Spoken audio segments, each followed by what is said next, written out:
سلام على عباده الذين اصطفى أما بعد فأعوذ بالله من الشيطان الرجيم بسم الله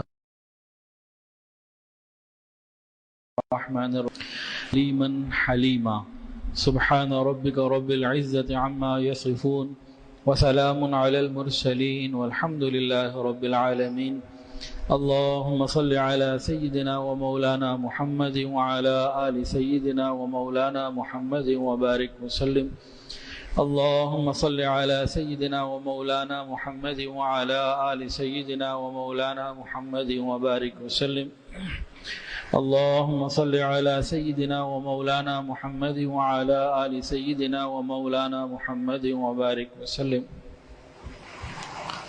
تحمل مزاجی ایک ایسی صفت ہے جس سے انسان ایک خوشگوار زندگی گزار سکتا ہے. جو بھی تحمل مزاج ہوگا اس کی زندگی میں سکون ہوگا، اور جس شخص کے اندر یا جس گھرانے کے اندر یا جس معاشرے کے اندر تحمل مزاجی نہ ہوئی، وہ معاشرہ، وہ گھر، وہ فرد یہ پریشانیوں کا شکار ہوگا، ہر وقت ٹینشن میں ہوگا. تحمل مزاج آدمی ہر وقت خوشگوار، اور جس کے اندر تحمل مزاجی نہیں ہر وقت انڈر ٹینشن، ہر وقت ٹینشن میں. اب سب سے پہلی بات، تحمل مزاجی کہتے کس کو ہیں؟ تحمل بوجھ اٹھانا. عام طور سے انسان چاہتا ہے کہ فری زندگی گزارے، بوجھ نہ اٹھانا پڑے، لیکن بہرحال بوجھ اٹھانے پڑتے، دل کرے نہ کرے اٹھانے پڑتے.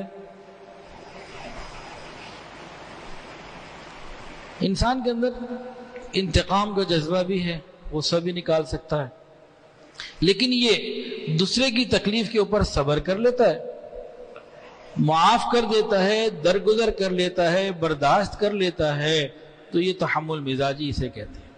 تحمل مزاجی کہتے ہیں گویا دوسرے کی ایذا اور تکلیف کے اوپر صبر کرنا، برداشت کرنا، درگزر کر کے معاف کر دینا، یہ تحمل مزاجی ہے.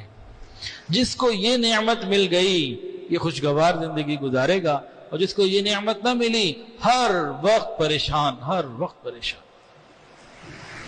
آیت جو پڑھی نا، اس میں اللہ رب العزت نے اپنے دو ناموں کو اکٹھا یکجا ذکر کیا. وَكَانَ اللَّهُ عَلِيمًا حَلِيمًا. اللہ رب العزت عالیم بھی ہیں اور اللہ رب العزت حلیم، حلم والے بھی ہیں. علیم سے مراد علم، تو اللہ رب العزت علم والے بھی ہیں اور اللہ رب العزت حلم والے بھی ہیں. یہ دونوں نعمتوں کو اکٹھا جمع کیا، دونوں صفات کو ایک ساتھ جمع کیا. اب یہاں ایک راز ہے، ان دونوں کو اکٹھا ذکر کرنے میں ایک راز ہے. وہ کیا؟ دیکھیں، ہم نے کسی کی غلطی کو معاف کرنا ہوتا ہے نا، ہم معاف کرتے ہیں جب بھی کسی کی غلطی کو، تو 100% ہمیں نہیں پتا ہوتا، چاہے وہ بچہ ہی کیوں نہ ہو، ہمارا کوئی بھی ہو، ملازم ہو، ہم نے کسی کو معاف کرنے ہوا ہے، جو بس معاف کر دیجئے غلطی ہو گئی، تو کچھ ہمیں پتا ہوتا ہے، لیکن بہت ساری اکثر 10-20% پتا ہوگا، اکثر کا نہیں پتا ہوتا، ہم معاف کر دیتے ہیں. یعنی ہمارا علم کامل نہیں ہوتا. اور اللہ رب العزت تو اس وقت بھی جانتے ہیں جس وقت یہ بندہ اپنے دل میں گناہ کا ارادہ کرتا ہے. اللہ جان رہے ہوتے ہیں گناہ کا ارادہ کر رہا ہے، پھر قدم بڑھا کے، ہاتھ بڑھا کے گناہ کر لیتا ہے، اللہ دیکھ رہے ہوتے ہیں. اتنے علم کے باوجود اور کامل قدرت ہے آپ کی، اللہ کی، انتقام لے سکتے ہیں، بدلہ لے سکتے ہیں، لیکن نہیں لیتے. تو یہ اللہ رب العزت کا حلم ہے، علم بھی کامل اور حلم بھی کامل. اللہ اکبر. وَكَانَ اللَّهُ عَلِيمًا حَلِيمًا. اللہ رب العزت علیم بھی ہیں اور حلیم بھی ہیں. اگر انسان کو غلطی کرے تو اللہ رب العزت اگر اس کی روٹی بند کر دیں کہ بھئی اس نے گناہ، کوئی بندہ گناہ کرے اور اللہ رب العزت اس کی روٹی بند کر دیں، تو کر سکتے ہیں کہ نہیں؟ لیکن نہیں کرتے. بندہ گناہ بھی کر رہا ہوتا، اس کا رزق بند نہیں ہوتا، بلکہ اس سے بڑھ کر بندہ گناہ بھی کر رہا ہوتا ہے، اللہ اسے رزق بھی عطا فرما رہے ہوتے ہیں، گناہوں پہ پردے ڈالے ہوتے ہیں. لوگ عزت سے مخاطب کر رہے ہوتے ہیں، جی چودھری صاحب، حاجی صاحب، مولانا صاحب اور شیخ صاحب اور ملک صاحب، عزت دے رہے ہوتے ہیں. یہ اس کے اوپر مزید ذرا غور کیجئے.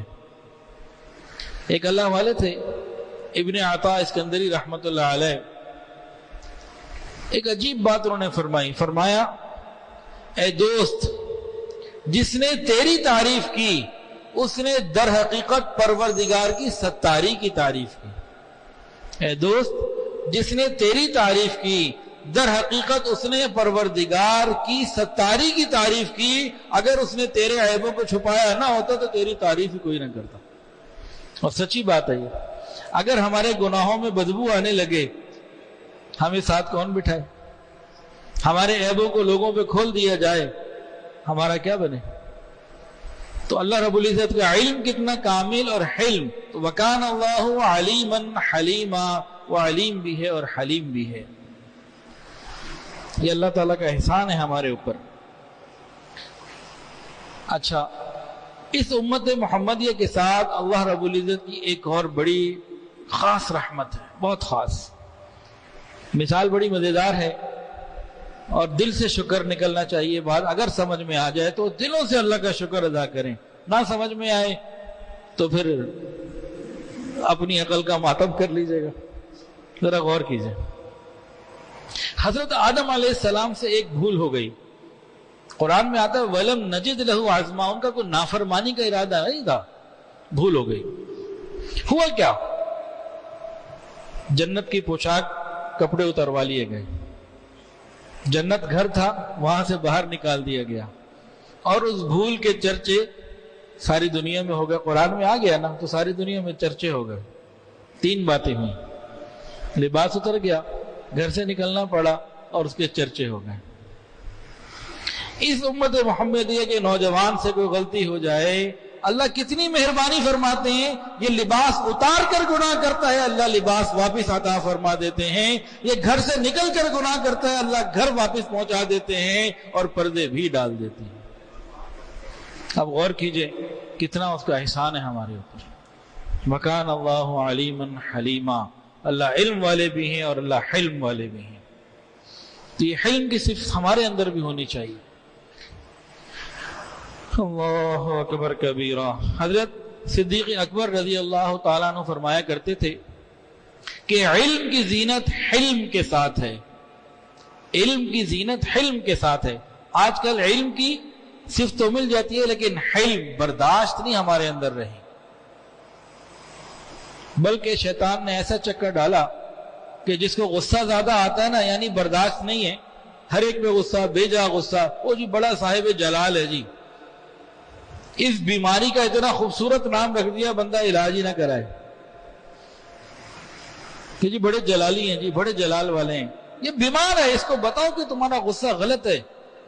بے جا غصے والے کو صاحب جلال کا نام دینا ایسا ہی ہے جیسے رشوت کو ہدیے کا یا روٹی پانی کا، چائے پانی کا نام دے دینا، غیبت کو جو ہے وہ گپ شپ کا نام دے دینا، بہانہ، بھئی اس نے بہانہ کیا ہے؟ 100% جھوٹ ہوتا ہے بھئی، فلاں نے فلاں سے بہانہ کر دیا، بہانہ کیا ہے؟ جھوٹ، تو جھوٹ کا نام بہانہ رکھ دیا۔ بالکل اسی طرح جس کو بلا وجہ ہر وقت غصہ رہتا جی جلال والے ہیں جی، یہ جلال نہیں ہے، یہ بیمار ہے، اس کو چاہیے کسی اللہ والے کے پاس جائے اور اپنا علاج کروائے۔ تاریخ انسانیت میں جناب رسول اللہ صلی اللہ علیہ وسلم سے زیادہ تحمل مزاجی کسی کو عطا نہیں ہوئے۔ حضرت مولانا ابو الکلام آزاد رحمۃ اللہ علیہ نبی علیہ السلام کے بارے میں چند کلمات لکھتے ہیں، بڑے توجہ سے سمجھنے والے اور بڑے گہرے کلمات ہیں۔ سنیے، فرماتے ہیں مظلومی میں صبر، مقابلے میں عزم، معاملے میں راست بازی، طاقت اور اختیار کے باوجود عفو درگزر، انسانیت کے وہ نوادر ہیں جو کسی ایک انسان کی زندگی میں اس طرح کبھی جمع نہیں ہوئے جس طرح رسول اللہ صلی اللہ علیہ وسلم کی زندگی میں جمع ہو۔ اب نبی علیہ السلام کی زندگی سے ہم چند مثالیں، جتنا وقت ہے وہ سن لیتے ہیں اور پھر بات کو خاتمے کی طرف لے کر آتے ہیں۔ سر پہ ٹوپی رکھنا، سر کو ڈھکنا کیا ہے؟ سنت ہے کہ نہیں؟ مردوں کے لیے ٹخنے ننگے رکھنا سنت، چہرے پہ داڑھی رکھنا یہ بھی سنت، یہ سنتیں ہیں کہ نہیں؟ لیکن دوسروں کو معاف کرنا کیا ہے؟ یہ بھی سنت ہے۔ اس سنت پہ فکر کی کبھی؟ قوت تحمل مزاجیت، برداشت اپنے اندر پیدا کرنا یہ بھی سنت ہے۔ اب نبی علیہ السلام کے چند واقعات سن لیجئے. نبی علیہ السلام کے ایک خادم تھے حضرت انس رضی اللہ تعالیٰ عنہ. آپ جب مدینہ میں آئے تو ان کی والدہ نے خدمت کے لیے بھیج دیا. اس وقت ان کی عمر تقریباً 10 سال تھی. اور نبی علیہ السلام مدینہ میں کتنا عرصہ رہے جی؟ 10 سال. 13 مکہ کے، 10 یہ، 23 ٹوٹل تھے. وہ فرماتے ہیں کہ ان 10 سالوں میں نبی علیہ السلام نے نہ کبھی مجھے مارا، نہ غصہ کیا، نہ ڈانٹا. ایک بچہ خدمت کے لیے آیا وہ ہمارے پاس، اور 10 سال ہمارے پاس رہے تو پھر کیا ہوتا ہے؟ ہم تو جو جتنا قریب ہے اس سے بھی اتنا غصہ اتار رہے ہوتے ہیں. ہمارا بس چلے نا تو جو روئے زمین کے اوپر ہیں ان کو زیر زمین ہی بھیج دیں، ہم برداشت ہی نہ کریں. مدینہ طیبہ میں اس زمانے میں ایک اصول تھا کہ درخت کے اوپر چڑھ کر، کسی کے کھجور کے درخت کے اوپر چڑھ کر بغیر اس کی اجازت سے کھجور توڑ کے کھا لینا یہ منع تھا. ہاں جو نیچے گر جائے خود بخود، وہاں کا ایک نارم روٹین یہ تھی کہ جو گری ہوئی ہیں کھا سکتے ہیں. ہر علاقے کا ایک اصول ہوتا ہے نا. میں گلگت کے جب جاتا ہوں اپنی برانچز میں تو وہاں بھی اس طرح کے بعض علاقوں میں اصول ہیں، آج بھی ہیں. تو ایک جگہ وہ رکے تو کچھ لینے لگے، نیچے چیزیں رکھی ہوئی تھی، وہ کوئی پھل تھا، کوئی میوہ وغیرہ. میں نے کہا کیا کر رہے ہو بھائی؟ میں نے کہا جی ہمارے گاؤں کا یہ پکا اصول ہے، جو خود نیچے گر جائے وہ آپ اٹھا کے کھا لو. خوشی سے گاؤں والے اجازت دیتے ہیں، اور نہیں کھاؤ گے تو ضائع ہو جاتا ہے. تو یہ سب ہمارا ایک روٹین ہے، یہ اس لیے ہم وہ کر رہے ہیں جو عرف میں ہمارے یہاں ہر ایک کو قابل قبول ہے. ہاں اوپر سے توڑ کے اتارنا یہ چوری ہے. تو یہ بات جو حدیث میں پڑھی یہ گلگت میں آنکھوں سے دیکھنے کو ملی. خیر تو اس زمانے میں بھی یہی تھا. لیکن ایک نوجوان تھا، وہ اکثر غلطی سے جو ہے نا بس جذبات آئے، اچھی سی کھجور نظر آئی، مزہ تھا، وہ جمپ لگائی، اوپر گئے، کھا لی. ایک دن ایک مالک نے پکڑ لیا اور پکڑ کے نبی علیہ السلام کے پاس لے آیا. اب یہ تو سمجھ رہا تھا کہ نبی علیہ السلام غصہ بھی کریں گے، میرا تو ہاتھ کٹ گئے. بڑا خوفزدہ حالت میں نبی علیہ السلام کے پاس آیا. نبی علیہ السلام کے پاس جب یہ نوجوان آیا تو کہنے لگا کہ نبی علیہ السلام نے مجھے قریب کیا اور محبت سے میرے سر پہ ہاتھ رکھا. میرا آدھا خوف تو ختم ہو گیا. پھر نبی علیہ السلام نے مجھے بتایا کہ بھئی کیوں ایسا کرتے ہو؟ نیچے والی کھا لیا کرو، اس کی تو اجازت ہے، چڑھ کے کھانے کو منع ہے، کیوں کرتے ہو؟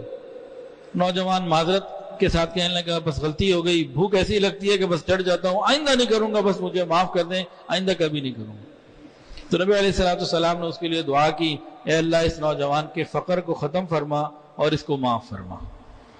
وہ نوجوان کہتے ہیں کہ اس کے بعد کبھی میں نے کسی کی کھجور کی طرف اس طرح نظر ہی نہ ڈالی. تو نرمی اور محبت سے بڑے بڑے مسئلے حل ہو گئے. تو ہمیں بھی اپنانے کی ضرورت ہے ان باتوں کو.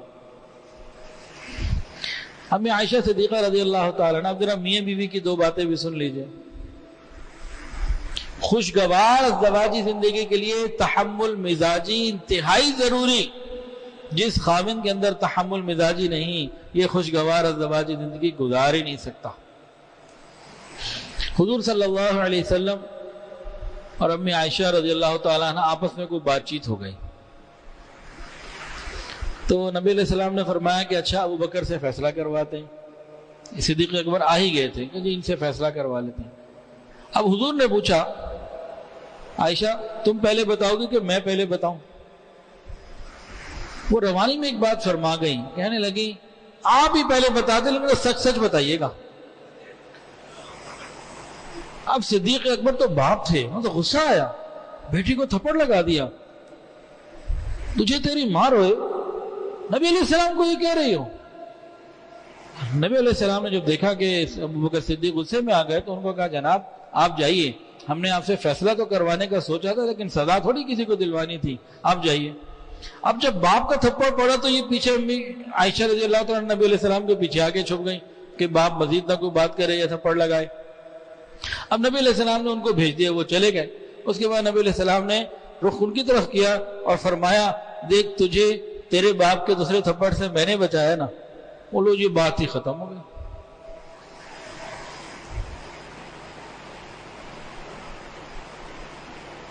ایک اور بات پہ غور کریں. امی عائشہ صدیقہ رضی اللہ تعالیٰ عنہ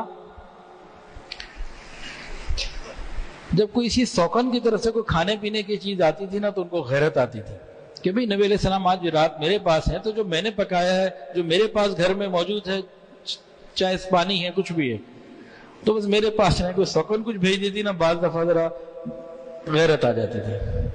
ایسے کئی واقعات حدیث میں ہیں۔ غزوہ احد میں حضور صلی اللہ علیہ وسلم کے دندان مبارک شہید ہوئے، صحابہ پہ تکلیفیں آئیں، حضرت حمزہ رضی اللہ عنہ جیسے صحابی شہید ہوئے۔ نبی علیہ السلام کی تکلیف کو دیکھ کر ایک صحابی نے کہا یا رسول اللہ ان کافروں کے لیے بد دعا ہی کر دیں۔ آپ نے فرمایا میں بد دعا دے کر بنانے والا، بد دعا دینے والا بنا کر نہیں بھیجا گیا، میں بد دعا دینے والا بنا کر نہیں بھیجا گیا۔ پھر نبی علیہ السلام نے ان کے لیے رحمت کی دعا کی، اللہ انہیں ہدایت دے دیں، اللہم اہدنی قومی، یہ مجھے نہیں جانتے، اللہ انہیں ہدایت عطا فرما۔ کسی نے کیا خوب فرمایا، جو عاصی کو کملی میں اپنی چھپا لے، جو عاصی کو کملی میں اپنی چھپا لے، جو دشمن کو بھی زخم کھا کر دعا دے، اسے اور کیا نام دے گا زمانہ، وہ رحمت نہیں ہے تو پھر اور کیا ہے۔ اپنے قاتلوں کو معاف کرنا پھر آسان، بیوی کے قاتل کو معاف کرنا بڑا مشکل کام۔ حضور صلی اللہ علیہ وسلم ایک صحابزادی ہیں جو سب سے بڑی ہے، سیدہ زینب رضی اللہ تعالی عنہ، یہ مکہ میں تھیں۔ ان کے شوہر نے کہا جی اب آپ مدینہ چلی جائیں، اور اپنے بھائی کنانہ کو کہا کہ میری بیوی کو باہر پہنچا دو مکہ کے، وہاں مدینہ سے کچھ لوگ آئے میں لے جائیں گے۔ کہا ٹھیک ہے۔ اب یہ قافلہ چھوٹا سا جب روانہ ہوا تو بی بی زینب جو تھی وہ اونٹنی پر بیٹھی، اور اس وقت وہ حاملہ تھیں، اور یہ نکلے۔ قریش مکہ کو پتہ لگ گیا کہ دن دہاڑے ہمارے دشمن کی بیٹی ایسے چلی جائے، ادھر جو جناب انہوں نے فساد مچا دیا، کھڑے ہو گئے۔ اب مسئلہ بن گیا، اسی پریشانی میں اس کے اندر ایک شخص تھا، اس کا نام تھا حبار بن اسود، یہ ان کا قریبی رشتہ دار بھی تھا، کزن بھی تھا زینب کا۔ اس نے اونٹنی کے اوپر جو حملہ کیا نا، اونٹنی بتکی، حضرت زینب رضی اللہ تعالیٰ عنہ اونٹنی کی ہائٹ سے جب نیچے گری، عورت ہو، پتھریلی زمین ہو اور وہ حاملہ بھی ہو، اور 5-7 فٹ کی ہائٹ سے نیچے گرے تو کیا ہوتا ہے، مسکیریج ہو گیا۔ اس وقت وہ معاملے کو رفع دفع کیا، اور انہوں نے کہا بھئی کسی وقت رات کو تنہائی میں خاموشی سے نکال دینا، ابھی ہماری عزت کا مسئلہ ہے، واپس لے جاؤ۔ اب حضرت زینب رضی اللہ تعالیٰ عنہ کو کسی اور موقع پہ جلد ہی جو ہے وہ وہاں سے نکالا، مکے سے صحابہ کے حوالے کیا، وہ مدینہ لے گئے۔ اب 8 دن کا سفر اونٹ کا، راستے میں کوئی ہاسپٹل نہیں، کوئی عورت دوسری ساتھ نہیں، کوئی دوائیاں ساتھ نہیں، کوئی اور خیال کرنے والا نہیں۔ اب بیوی جب 8 دن بعد مدینہ پہنچی ہیں تو بڑی تکلیف تھی، نبی علیہ السلام نے دیکھا تو آنکھوں سے آنسو آ گئے، فرمایا کہ میری اس بیٹی کو دین کی وجہ سے بڑی تکلیف ملی جو کسی اور کو نہ ملی، اور یہی زخم ان کی شہادت کا، وفات کا ذریعہ بنا۔ خیر جب مکہ فتح ہوا تو حباب بن اسود کو اپنے کیے کا تو پتہ تھا، لیکن اسے یہ بھی معلوم تھا کہ حضور صلی اللہ علیہ وسلم لوگوں کو معاف فرما دیتے ہیں۔ وہ آیا، کہا غلطی ہو گئی، اور نبی علیہ السلام نے بیٹی کے قاتل کو بھی معاف کر دیا۔ ہم تو لوگوں کی زبان سے نکلے ہوئے جملے معاف نہیں کرتے، فلاں نے فلاں موقع پہ مجھے یوں کہا تھا، وہ مجھے شادی کا کارڈ دینے میرے گھر پہ نہیں آیا، میں اس کی شادی میں دعوت پہ گیا، مجھے پروٹوکول نہیں دیا، میں اس کے گھر میں گیا، مجھے ٹائم نہیں دیا۔ اس بات کے اوپر ہماری لڑائیاں ہیں۔ ہم کس منہ سے امتی ہونے کا دعویٰ کر رہے ہیں؟ قیامت کے دن کیا شکل دکھائیں گے حضور صلی اللہ علیہ وسلم؟ ہم سے تو لوگوں کی زبان کی باتیں معاف نہیں ہوتی، ہم نے بیٹی کے قاتل کو کہاں معاف کرنا۔ ایک واقعہ اور سن لیجئے۔ مکہ مکرمہ میں ایک اسلحہ ڈیلر تھا، صفوان بن امیہ، بعد میں تو خیر مسلمان ہو گئے تھے رضی اللہ تعالیٰ عنہ، لیکن جس وقت یہ واقعہ ہوا تو اس وقت تو دشمن تھے۔ انہوں نے ایک شخص کو جو عمیر ابن وہب تھا بلایا اپنے پاس، کہا عمیر تم مدینہ جاؤ، یہ تلوار لے کے جاؤ، اس تلوار کو میں نے اتنی بری طرح زہر میں ڈبو دیا ہے کہ بس جس کو خراش بھی لگ گئی نا کافی ہے، گردن اتارنے کی ضرورت نہیں، خراش بھی کافی ہے۔ ایسا اس کو میں نے زہر کے اندر اس کو بجھایا ہوا ہے، تمہارا کام یہ ہے کہ تمہارے بیوی بچوں کی ذمہ داری ساری زندگی کی میری، تم جاؤ مدینہ جا کے حضور صلی اللہ علیہ وسلم پر حملہ کرو اور انہیں شہید کر دو۔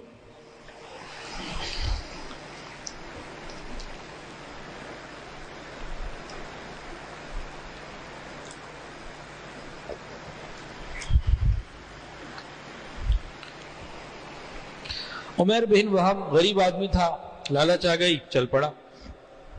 مدینہ پہنچا تو کسی صحابی نے دیکھا تو دیکھتے ہی پہچان گئے کہ بدلے بدلے میرے سرکار نظر آتے ہیں، پکڑ کے گرفتار کر کے آقا کی خدمت میں پیش کر دیا۔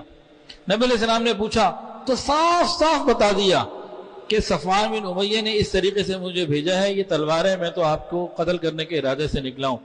بتانے کے بعد کہنے لگا اللہ کے نبی مجھے معاف کر دیجئے۔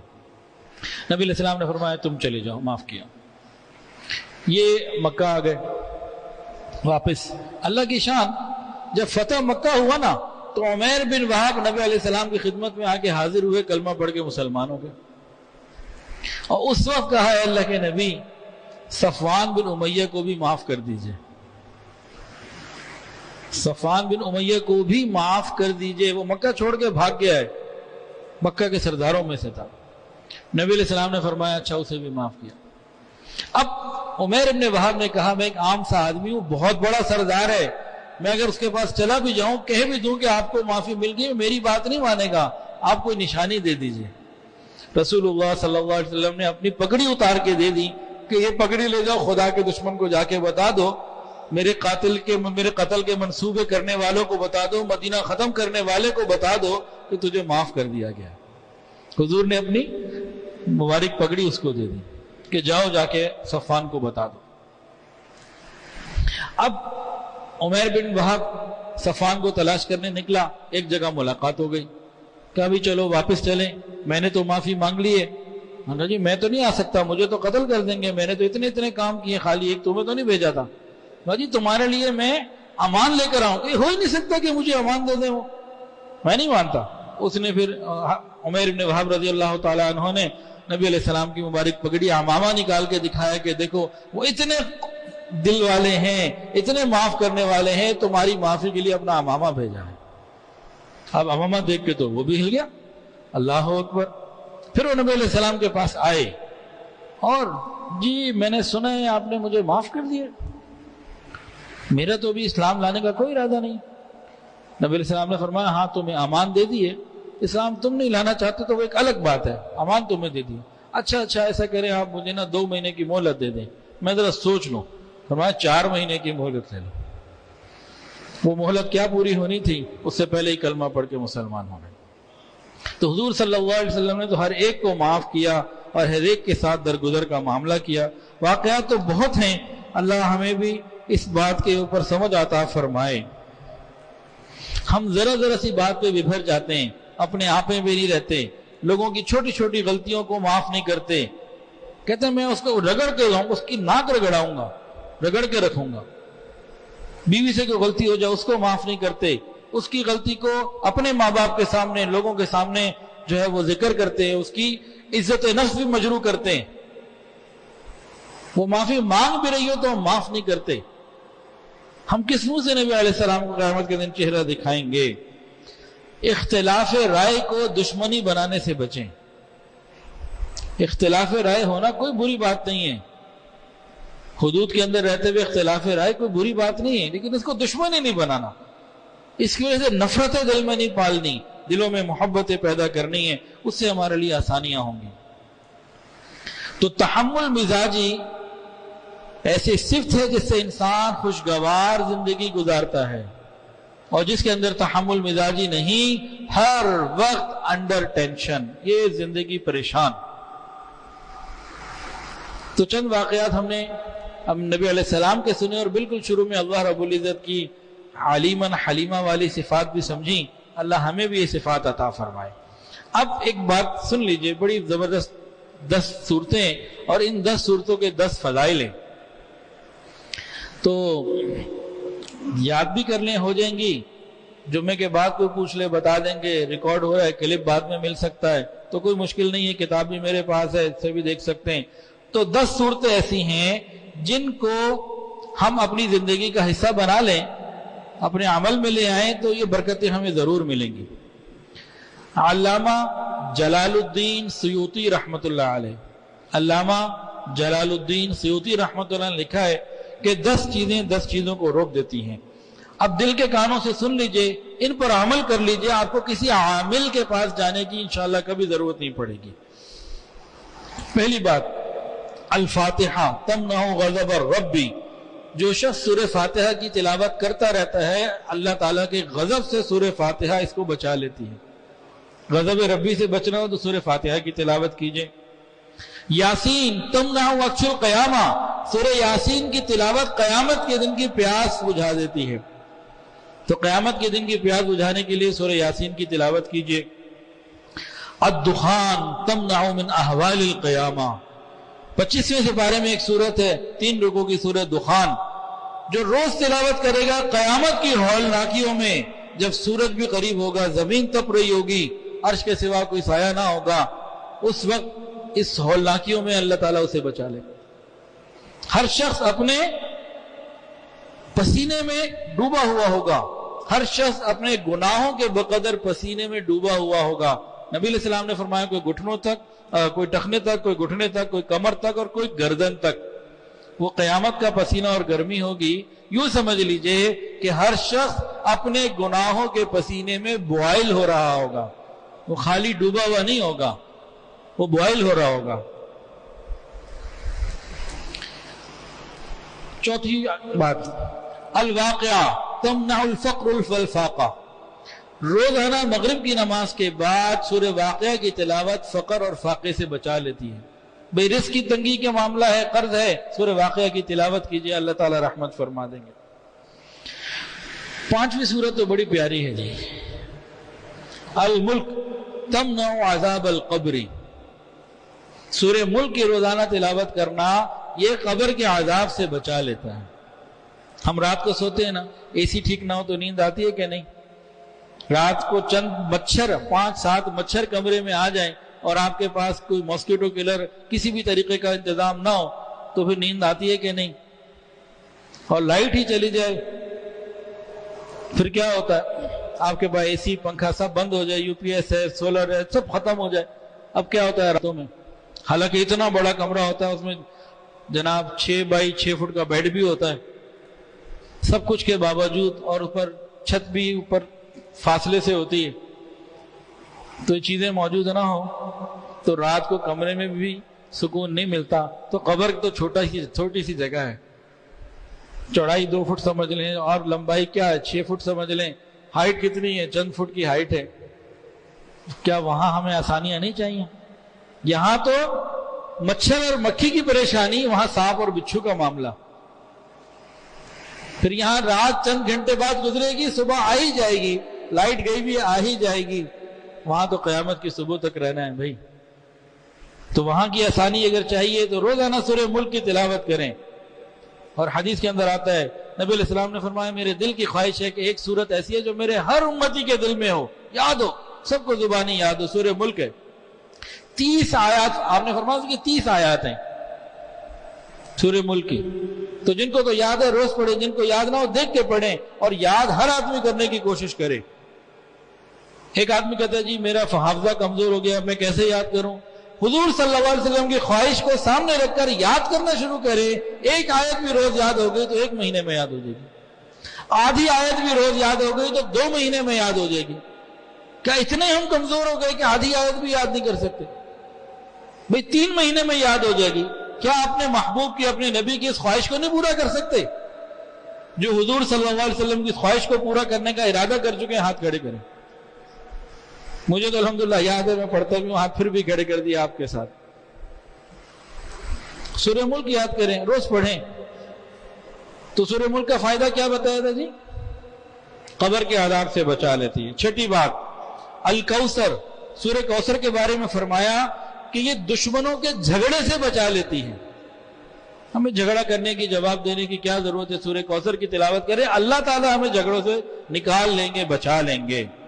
الکافرون تمنع الکفر عند النزع، اللہ اللہ اللہ، فرمایا کہ سورہ کافرون، قل یا ایھا الکافرون کی تلاوت موت کے وقت کفر سے بچا لیتی ہے۔ کتنا بڑا انعام ہے! اس کی بھی ہم تلاوت کریں.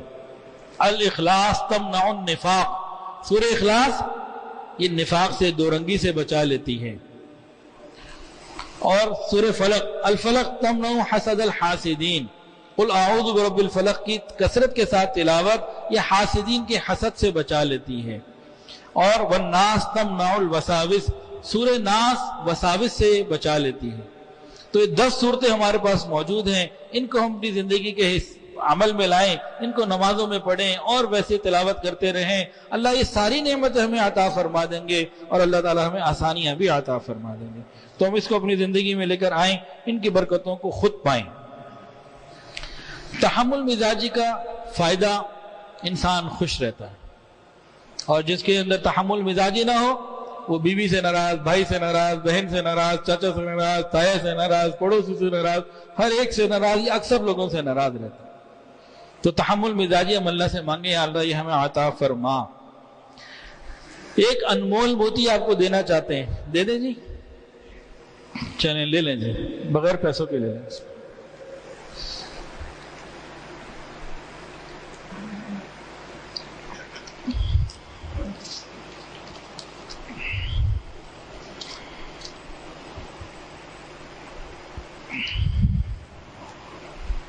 یہ انمول موتی وہ ہے جو آپ کو بازاروں سے بھی نہیں ملے گا، شاید کتابوں سے بھی نہ ملے، یہ اللہ والوں کی صحبت سے ملے گا. ہمارے شیخ حضرت پیر حافظ الفقار احمد نقشبندی دامت برکاتہ العالیہ، اللہ انہیں شفائے کاملہ عاجلہ مستمر عطا فرمائے. انہوں نے ایک بات بتائی، وہ آج آپ کو بتا رہا ہوں. فرمایا کہ لوگ ہمیں تکلیفیں نہیں پہنچاتے. ہم کہتے ہیں نا ہر آدمی تکلیف پہنچاتا ہے، سب تکلیفیں پہنچاتے ہیں، مجھے اس نے تکلیف دی، مجھے اس نے تکلیف دی. فرمایا کہ لوگ ہمیں تکلیفیں نہیں پہنچاتے، لوگوں سے وابستہ توقعات ہمیں تکلیفیں پہنچاتی ہیں. ہم لوگوں سے توقعات ہی وابستہ نہ کریں، ہم توقعات صرف پروردگار سے وابستہ کریں جو پوری کر دیتا. اس کو دوبارہ سے سمجھ لیں. ایک شوہر اپنی بیوی سے بہت ساری توقعات رکھتا ہے، امیدیں رکھتا ہے، ایکسپیکٹیشنز ہوتی ہیں، یہ میرا کرے گی، یہ کرے گی. جب وہ ہماری ایکسپیکٹیشنز پوری نہیں ہوتی ہمیں تکلیف ہوتی ہے. اب شوہر اس سے ایکسپیکٹیشن نہ ہی رکھے، صرف پروردگار سے رکھے، تو بیوی سے پریشانی آئے گی کوئی؟ 2 بھائی ہیں، بڑے نے چھوٹے سے، چھوٹے نے بڑے سے، اپنے اپنے دل اور دماغ میں، اپنے اپنے ذہن میں بہت ساری ایکسپیکٹیشن ایک دوسرے سے ہم نے کی ہوئی ہیں کہ یہ ہمارا یہ کرے گا. اگر ہم اس بات کو نکال دیں تو پھر ہمیں پریشانیاں ہی نہ آئیں. تو حضرت فرماتے ہیں کہ لوگوں سے وابستہ توقعات ہمیں پریشان کرتی ہیں، لوگ ہمیں پریشان نہیں کرتے، تکلیفیں نہیں پہنچاتے. تو لوگ ہمیں تکلیفیں نہیں پہنچاتے، لوگوں سے وابستہ توقعات ہمیں تکلیفیں پہنچاتی ہیں. ہم لوگوں سے توقعات رکھنا ہی چھوڑ دیں. توقعات رکھنی ہے تو اللہ رب العزت سے رکھیں جو پوری بھی کرتا ہے اور ہمارے لیے خیر کا ذریعہ بھی ہے. وآخر دعوانا ان الحمد للہ رب العالمین.